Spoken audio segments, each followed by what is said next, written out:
Hola a totes i a tots. Abans de començar a intentar-vos explicar el que és inexplicable, us vull donar les gràcies pel recolzament i els missatges que m'heu fet arribar. Ja comunicaré a la gent d'aquí la vostra preocupació i condol. I si hi hagués alguna cosa que podeu fer des d'aquí, ja us ho faré saber. Quan vaig arribar a Dakar vaig passar per l'Ajuntament on hi havia exposat les fotos dels cadàvers que s'havien trobat fins al moment. No sé ni com que em vaig trobar fent cua amb la gent que estava intentant veure si havia trobat el cos del seu parent o amic i una mitja hora interminable després estava davant d'un espectacle horrorós com no m'havia imaginat. I veure tants nens, tants, gairebé em vaig desmaiar. Ara un cop ho suï m'està sortint tot. El cansament, la meva situació personal, la tristor, la ràbia, la impotència, la indignació. De moment el recompte de víctimes del departament està sent molt dur. Només a la zona de Molom es coneixen 156 víctimes, a Guiambarén 53. A Usui Comuna només 6 perquè la gent es va quedar al poble per les festes reials que evidentment es van suspendre. Això va salvar molta gent, encara que ja sabeu que no tothom. De les víctimes d'Usui en conec personalment a 5. La filla d'en Civil Uncomel, la dona i les 3 filles d'un amic que viu a Dakar i un jove que es va iniciar aquest desembre. La Sabina ha perdut a 2 cosins i es calcula que entre Ucut i Santiago hi haurà unes 50 persones més que anaven dins del barco. El recompte és llarg, dur i difícil. I el cúmul de despropòsits es va coneixent.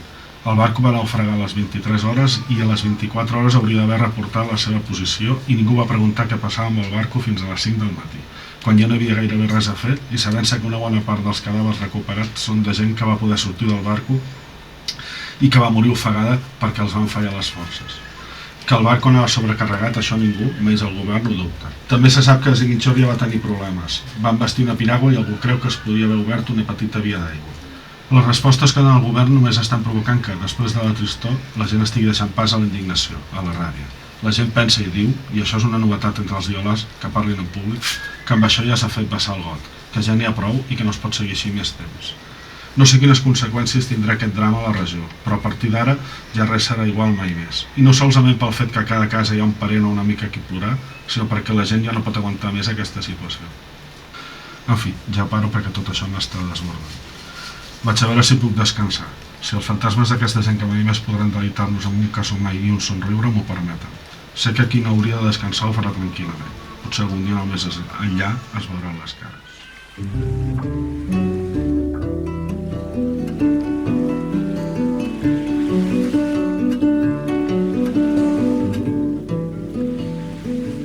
Oui, écoutez, le naufrage a eu lieu dans la nuit du 25 au 26, précisément le 26 septembre.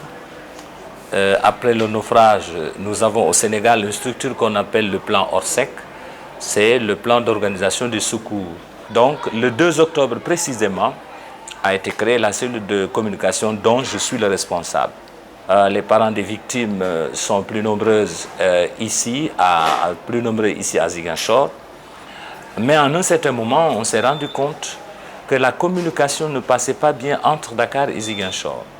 L'unité s'est formée rapidement autour des 12 quartiers de la ville pour prendre en charge les traumatisés par le bateau. Le stress s'est installé, donc il fallait qu'il s'éclate. Et dans tous les quartiers, il y a des relais de stress qui font un accompagnement psychosocial des populations qui ont été marquées par le naufrage du bateau le Djola. Donc voilà comment le travail s'est organisé immédiatement après le naufrage.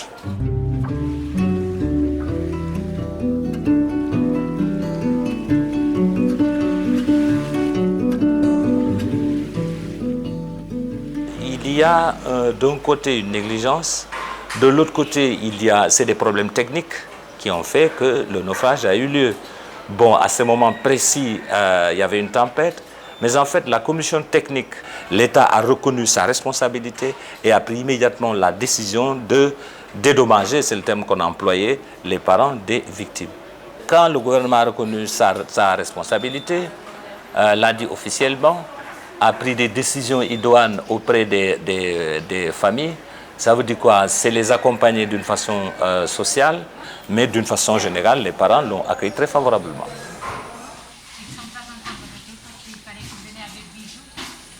A veure, el vaixell per aquí pràcticament és l'únic mitjà de comunicació que hi ha per la gent, jo diria, de classe social normal. La majoria de gent que agafa el vaixell d'Iolà és gent que fa comerç, doncs, que intenten els productes, doncs, el bonuc, els mangos, els productes d'aquí, anar-los a vendre a Dakar i a la vegada comprar coses de Dakar per venir a vendre aquí. I tot això s'ha de fer, si ha de ser amb taxi, vol dir llogar-te un taxi per tu sol i això és massa car. I per tant, doncs, el vaixell permet de poder portar molts quilos i permet de poder-te desplaçar amb la mercancia. Llavors, durant aquest any i mig que el vaixell va estar avariat, el comerç d'aquí, aquesta zona, s'hi va trobar, ho va sentir-ho molt. Quan el vaixell va tornar a funcionar, la gent s'hi va llançar. I és molta veritat, és veritat que el vaixell estava carregat. I es parla oficialment de 1.300, però tothom sap que n'hi ha moltes més. Perquè penseu que la canalla de menys de 8 anys no paga. Per tant, com que la canalla de menys de 8 anys no paga, el cens que han fet els que havien vengut bitllets, tots aquests bitllets no hi són. I com heu pogut veure, no hi ha una dona que viatgi sense canalla. O molta gent al viatjat diuen, doncs mira, et confio el nen de fulana de tal que és allà perquè tu el tornis. I per tant de canalla n'hi havia molta. Ahir em deien que en el SEM d'aquí d'Usui hi havia una llista del que es havia intentat recensar d'aquí a Usui, de Usui i voltants, i es calculava que n'hi havia 800 i pico d'Usui. Usui i els poblets del voltant. Doncs tu dius, si ja n'hi ha 800 d'aquí. Si l'alcalde de Ziguinchor et diu que a Ziguinchor Comuna n'hi ha 1.000 i alguna cosa, doncs tu vas sumar. I calculant una mica, estudiant una mica el cens que s'han anat fent per pobles, doncs arribes a 2.000 fàcil. Ahir la carretera no és segura, la gent no t'hi anirà per carretera, tothom sap que la guerrilla encara continua actuant i que anar a Dakar per taxi és tenir un 80% de possibilitat de trobar-te amb un atac de guerrilla. Mais le gros problème aujourd'hui en Casamance qui se pose, il n'y a plus de touristes. Il n'y a plus de touristes. Par rapport à ce qu'ils disent, que la Casamance est dangereuse, que la Casamance est ceci, mais je pense que le même danger qu'on trouve ici en Casamance, on le trouve également à Dakar. Mais c'est difficile d'emmener aujourd'hui les touristes parce qu'il faut les convaincre pour leur dire venez en Casamance. Parce que comme tout le monde arrive par Dakar, donc on leur dit de ne pas aller en Casamance. Donc quand une personne ou deux personnes te disent de ne pas aller en Casamance, ils vont te raconter. Des fois, c'est des gens qui ne connaissent même pas la Casamance, qui vont te dire ouais, il ne faut pas y aller, c'est dangereux, il y a partout des rebelles et tout. Donc du coup, les gens ils ont peur de venir en Casamance. Et donc ça, c'est vraiment un embargo contre la Casamance. Et en plus, aujourd'hui, l'accès en Casamance est très difficile parce qu'il n'y a plus de bateaux, la route c'est la galère, l'avion ça coûte cher parce qu'il faut déjà prévenir un budget spécial pour l'avion. Et ce qui fait qu'aujourd'hui, la destination en Casamance est très difficile. Non, je crois que le problème du Diola, c'est pas un problème c'était un problème mécanique de négligence. Mais ce qui m'a beaucoup choqué, ils ont dit ils n'ont pas pu mettre les deux moteurs et entre-temps, ils ont trouvé de l'argent pour rénover l'avion présidentiel qu'une seule personne utilise. Et des milliers de personnes qui utilisent un bateau, ils ne sont pas capables de mettre de l'argent pour réparer le bateau. Ça me fait honte, quoi. Et quand j'entends ces discours, je dis vraiment c'est un des plus rigolos du pays. Or, je me dis que pour que le Sénégal se développe, sans la Casamance, le Sénégal ne pourra pas se développer. Ça, c'est un problème que le gouvernement sénégalais a voulu faire une vengeance concernant le problème de la Casamance. C'est une vengeance. Ils se sont dit, bon, on a tellement perdu d'hommes dans cette région, ils ont négligé le bateau en pensant que c'est les Diola seulement qui vont prendre le Diola. Malheureusement, Dieu a bien fait que ce n'était pas les Diola seulement, ce n'est pas les gens de la Casamance, ça a touché également presque partout dans le pays. També et queda el punt d'interrogació. És que de debò els que et trobes a la carretera i que et diuen els diaris que són gent del moviment Doncs rebels. És que de debò tots són rebels? O és que són bandes armades que aquestes de cosa de guerrilla és molt internacional? Perquè quan te'ls trobes no tots parlen idioma. N'hi ha que són estrangers d'aquí. El govern va deixant cada vegada més de cantó la Casa Mans i qui diu el govern diu hi ha inclús organismes que han anat deixant d'actuar a Casa Mans per aquesta inseguretat, no? I per tant, doncs, mica en mica la zona va quedant cada vegada més marginalitzada, cada vegada més tancada.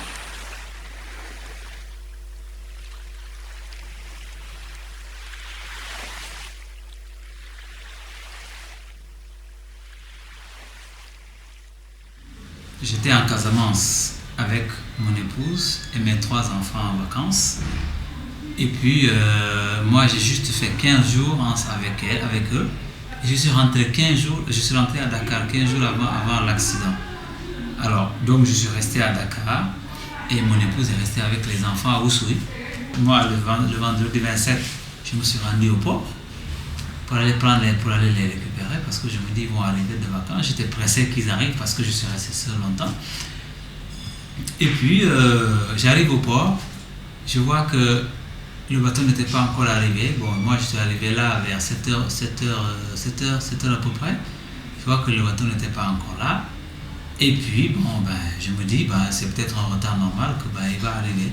Jusqu'à 8h30 le bateau n'arrivant pas, je me suis dit bon, je vais repartir au bureau. Comme ça, à l'heure, certainement que quand ils vont arriver, madame va m'appeler pour que je vienne les chercher. Donc, et c'est quand je venais en route que des journalistes m'appellent pour me dire est-ce qu'on peut parler à ton ministre? J'ai dit mais je ne suis pas encore au bureau. Et de quoi s'agit-il? Ils me disent on vient d'apprendre que le bateau Le Joola a fait naufrage et qu'il y a des morts. J'ai dit je ne sais pas. Ce que je sais, j'étais allé pour récupérer ma famille. Ils ne sont pas encore là. Ce que je peux confirmer, donc le bateau n'est pas là à l'heure. Mais est-ce qu'il y a un accident? Ça, je ne le sais pas. Donc effectivement, on a fait les recherches. On a commencé les recherches. Jusqu'au moment où on a retrouvé le corps de mon épouse parce qu'elle faisait partie des premiers corps qui ont été repêchés. Les enfants portés disparus. J'ai un vide autour de moi. Ma fille aînée avait 8 ans. Son petit frère avait 5 ans. Et puis la dernière, elle avait 11 mois, donc elle devait avoir un mois après. S'il n'y avait pas l'accident, elle aurait eu un mois, donc jour pour jour après l'accident. Donc voilà, du coup, j'ai tout perdu parce que j'étais marié, voilà ma bague, mon alliance, j'avais tout, j'avais mes enfants, j'avais ma femme, et tout d'un coup j'ai tout perdu.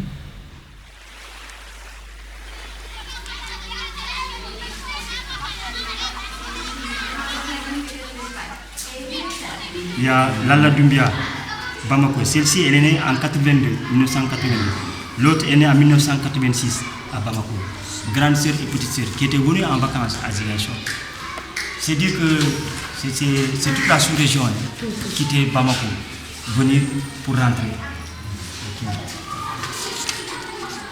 Ça, c'est sa carte de client. Ça, c'est le certificat de genre de mort. C'est dire donc les secours ont tardé à venir. Parce qu'il est mort asphyxié. Il est mort asphyxié. Par noyade, c'est ça? Noyade par submersion. Asphyxie. Certificat de genre de mort. Donc c'est dire que si les secours étaient arrivés tôt, on allait nous sauver. Bon, nous avons dit que nous avons perdu un être. Mais il y en a qui ont perdu 4, 5, 8, 12. D'accord, la douleur est la même. Mais le nombre d'individus perdus n'est pas le même. Donc là où ceux qui ont perdu 3 ou 4 supportent, à plus forte raison nous qui avons perdu un seul. La mort, c'est une nécessité. Comme la vie. Comme j'ai l'habitude de le dire, moi si je prends mon extrait de naissance, je sais que je suis né tel jour, tel mois, telle année et tel lieu. Mais je ne sais pas où, quand et comment je vais mourir. C'est un mystère. Bon, ça arrivera comme ça surprend.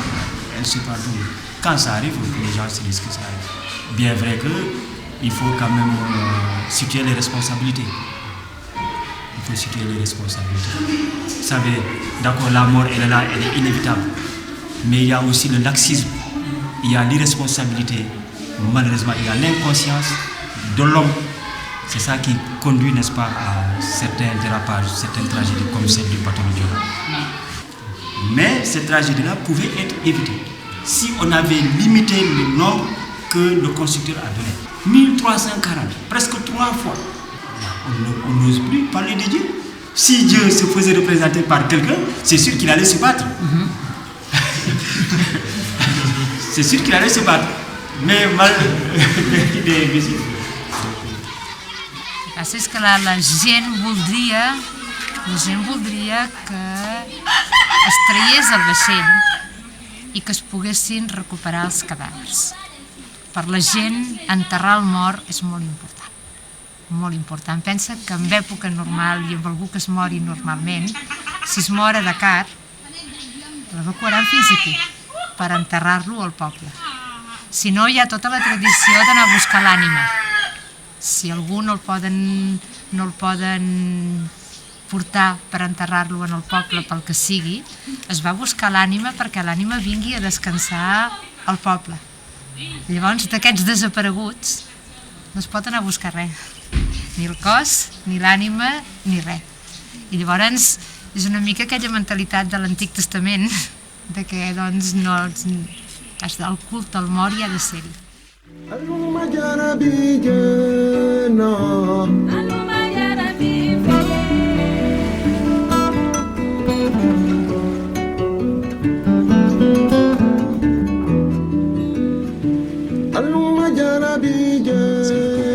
disais que là où le bateau s'est renversé, c'est ça la pollution. Maintenant ils ont aussi maintenant. C'est la partie qui est en bas qui est maintenant en haut. Et maintenant les gens sont à l'intérieur. Ils ne peuvent pas sortir. Les portes étaient fermées. Maintenant eux ils ont fait à peu près, il a fait à peu près 4 heures et demie de temps de nage. Par contre aussi il y a d'autres qui ont fait jusqu'à 5 heures, même plus. Et ils étaient dans l'eau. Il y a d'autres qui pleuraient, les gens pleuraient à l'intérieur. Et eux, là où ils étaient encore, il y avait les vagues. Ça vient, ça les touche, ça les frappe et puis ils tombent et ils redressent encore, ils prennent encore. Ce qui fait qu'il s'est blessé.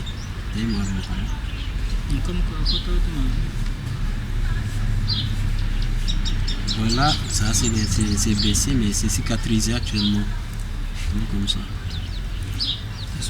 Il avait peur. Et encore le problème en est que ça lui trouvait à l'intérieur du bateau. Au moment où le bateau a coulé, il y a l'eau qui pénétrait avec force. Et entre-temps, il a senti encore une autre odeur. Une autre odeur, autant pour moi. Maintenant, il voulait sauver sa petite, son enfant, mais il s'est rendu compte que c'était trop tard. Et maintenant, c'est moi qui essaie de sortir. Lorsqu'il est sorti par les vitres, il était là. Il s'est rendu compte qu'il y a des gens qui criaient. Lui, il avait franchement peur. Mais que faire?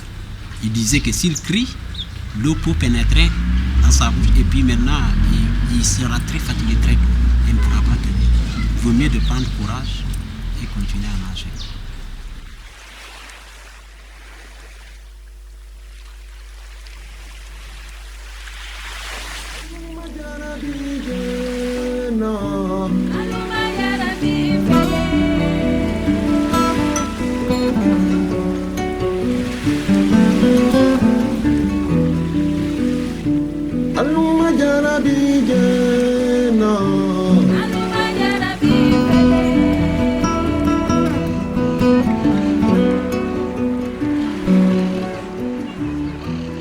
Yo me llamo Musa, soy de Senegal, en Casamance, en el sur de Senegal.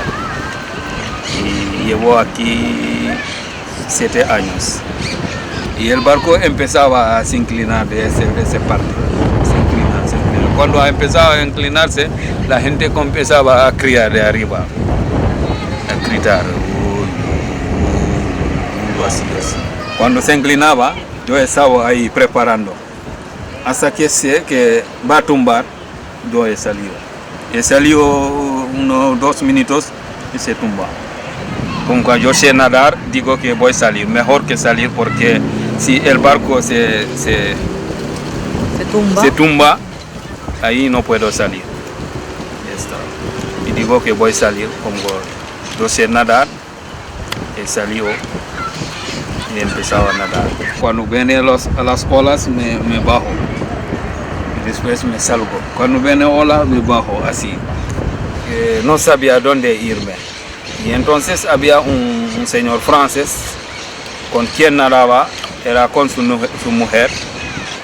Y es él que siempre me señala, dice que vamos por ahí, donde está el barco. Y no queremos quitar el barco porque dice, si habrá un seguro, la gente va a localizar el barco. Entonces dice que seguimos el barco. Y estamos nadando alrededor del barco. Hay gente que ha nadado hasta la 1, la 2 y al final no puede aguantar. Que era muy difícil. Había mucha gente que murió a la 1, otro a la 2, otro a la 3. Hasta la 6 hemos quedado casi 60. Es una negligencia muy grave del gobierno de Senegal. Eso. Porque no puedo imaginar un barco que sale de Ziguinchor por la mañana y hace un accidente de las 11 hasta las 6 no había un socorro. No había un socorro. Hemos nadado casi toda la noche y no había socorro. Hasta ahora la gente siempre se recuerda de ese accidente del barco de Yola. Porque una cosa es muy diferente entre los Yola y el resto, es cuando pierde una persona de la familia y que no hemos visto el cadáver. Eso, la familia nunca se olvidará de esta persona, de lo que pasó en el barco de Yola. Hay mucha gente que se han muerto y la familia no han visto el cadáver hasta ahora. Y yo siempre cuando ves el mar así, siempre se recuerda de esa persona. Lo que es el accidente de Yola, los Yola no le olvidaron nunca. Cuando vengo aquí, eso me ha permitido de olvidar muchas cosas. Porque cuando estoy en Senegal, siempre cuando veo la familia de mis compañeros que están muertos, a veces me recuerdo de ese problema, de ese accidente. Pero cuando vengo aquí he olvidado muchas cosas.